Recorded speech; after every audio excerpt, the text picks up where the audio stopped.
análisis que se habían hecho hasta ahora en relación a los conflictos que están activos en el mundo, particularmente en la guerra en Ucrania, han dado un giro con la victoria de Donald Trump y su próxima llegada a la Casa Blanca a partir del próximo 20 de enero de 2025. Es parte del análisis que haremos esta tarde en Brújula Internacional con la profesora Ana Paula Diniz, analista internacional. Qué placer y qué gusto recibirla en el estudio, profesora Ana Paula. Gracias, igualmente. Feliz de estar en mi casa Globovisión. Igualmente para nosotros. Nos da mucha alegría recibirla para hablar, además de uno de los temas que tanto hemos analizado a lo largo del año, el asunto de la guerra en Ucrania, que ahora con esta victoria de Donald Trump parece que todos los análisis que se habían hecho dan un giro de 180 grados, porque lo cierto es que Donald Trump como candidato había hecho mucho énfasis en que con su victoria se terminaría esta guerra en Ucrania. De hecho, vimos la felicitación del presidente Putin apenas ganar, apenas saberse que había salido victorioso en esta carrera electoral. Y ahí empezamos a ver ciertos atisbos de que es posible de que se pueda llegar a la paz en Ucrania. Sí, efectivamente, yo considero que una de las cosas que Trump realmente hizo en su campaña es prometer cosas viables, preocupaciones del norteamericano, preocupaciones del mundo. Es decir, tenemos que recordar que Trump cuando fue presidente no hubo guerras. Entonces pareciera que Trump viene de alguna manera, a desafiar, en mi criterio, un poco el Estado que está establecido, es decir, esa forma de gobernar de los demócratas, que está basado más en la guerra, en esa que yo llamo ganancia de la guerra, y viene a recuperar una cosa que al estadounidense creo que fue lo que más le captó. Incluso es increíble cómo los latinos con un alto porcentaje votaron por el presidente, ya es el presidente electo Trump, para gobernar. Es prometerles el tema de la economía, que era lo que más le preocupaba, el bolsillo de la gente. Es decir, el estadounidense sentía: no me alcanza el dinero para vivir, entonces con mis impuestos llega Zelensky, pide dinero para una guerra y se lo están aprobando. Entonces, tal vez para mí de verdad es una gran derrota para medios de comunicación, para los demócratas, para analistas políticos, porque el político tiene que comprender, y creo que Trump lo hizo con una inteligencia en su campaña, cuál es la realidad, el sueño del norteamericano de volver a tener esa potencia mundial, de ser un país, cuando vemos países emergentes, la reunión de los BRICS. Entonces, cómo manejar incluso la diplomacia internacional. Entonces, creo que hay que esperar también cómo va a gobernar, porque además Trump no puede volver a ser presidente.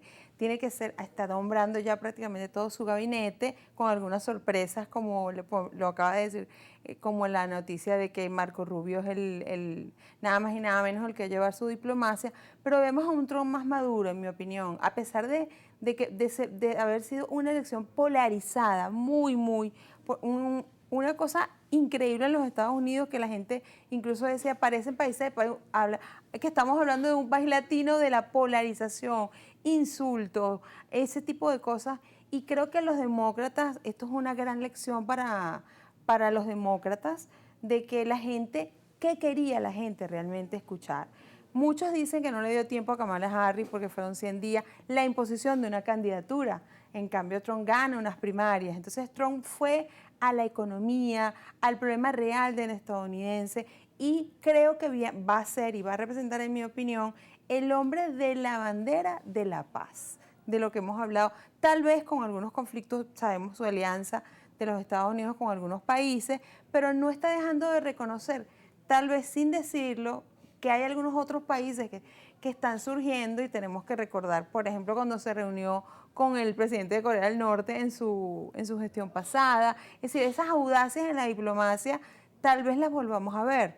Yo creo que es interesante esperar cómo va a gobernar Donald Trump, y creo que él va a apelar mucho al pueblo norteamericano, a volver a ser ese Estados Unidos que tanto soñaba el norte, que soñó, que vivió el norteamericano. Por eso creo que fue un batacazo interesante, por decirlo de alguna manera, para mucha gente, incluso por ejemplo, para Europa. Yo acabo de regresar de un viaje a Europa y todo el mundo decía que ganaba Kamala Harris, porque les convenía de alguna manera que les sigan subsidiando una guerra, porque Trump lo dijo desde su mandato pasado. ¿Por qué los países de la Unión Europea no se han preparado militarmente? ¿Por qué no dan su porcentaje y pagan a la OTAN? ¿Por qué la OTAN tiene que cargar una guerra que no es de ellos?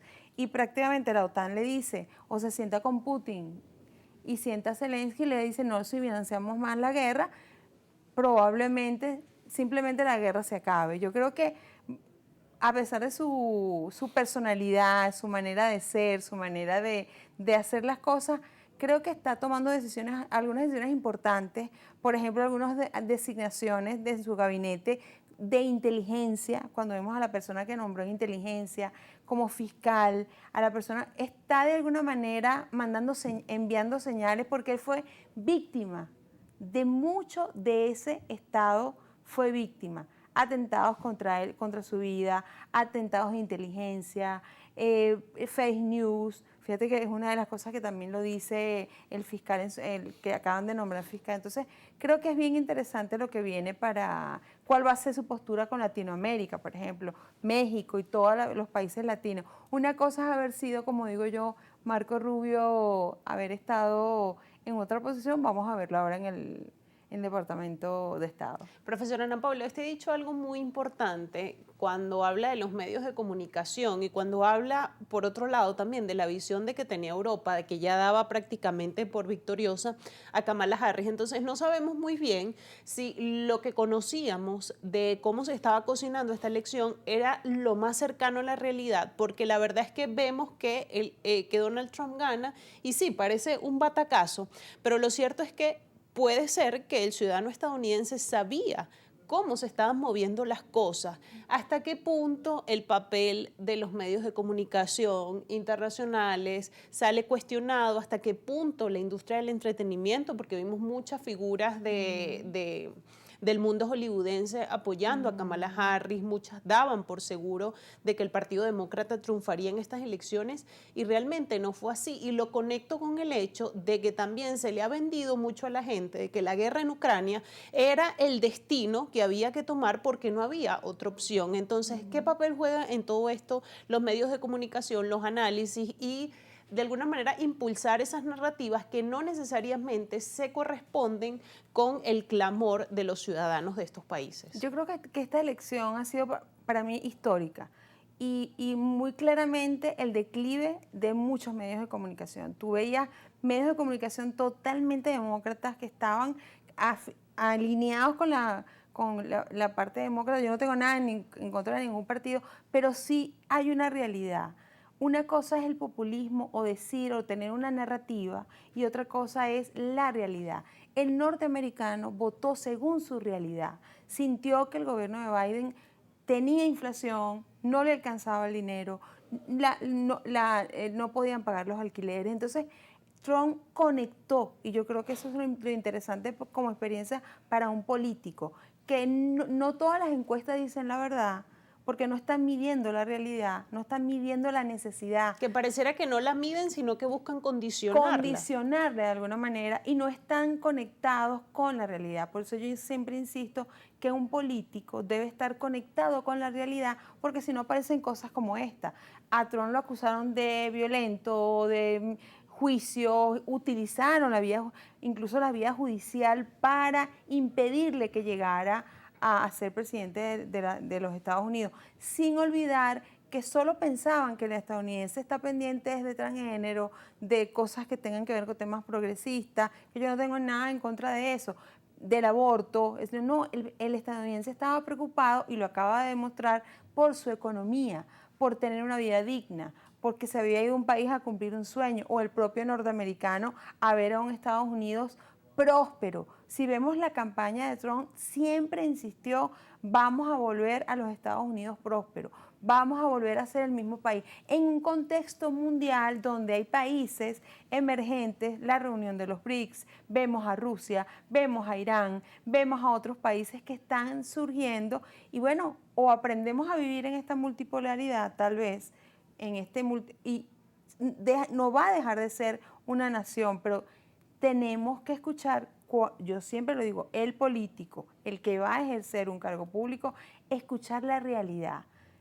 Esto demuestra lo errado que estaba, por ejemplo, Europa, apostando a seguir en una guerra, empeñado en gastar dinero que era impuesto a los estadounidenses. Yo creo que el norteamericano se dio cuenta y dijo, ya va, porque yo tengo que financiar una guerra que no es mía, cuando hemos tenido experiencias de Afganistán y otras guerras que han sido bastante problemáticas para el país. Ciertamente, profesora Ana Paula, y con respecto a lo que comenta de la economía, aquí cada vez cobra más sentido la típica frase, es la economía, la razón de por qué realmente los ciudadanos en Estados Unidos votaron a Donald Trump. Vamos a hacer una pausa en este análisis y en esta conversación y al regreso seguimos analizando las implicaciones geopolíticas y lo que va dejando este andamiaje que está armando ya Donald Trump con su gabinete para asumir el 20 de enero de 2025. Hacemos una pausa y ya regresamos.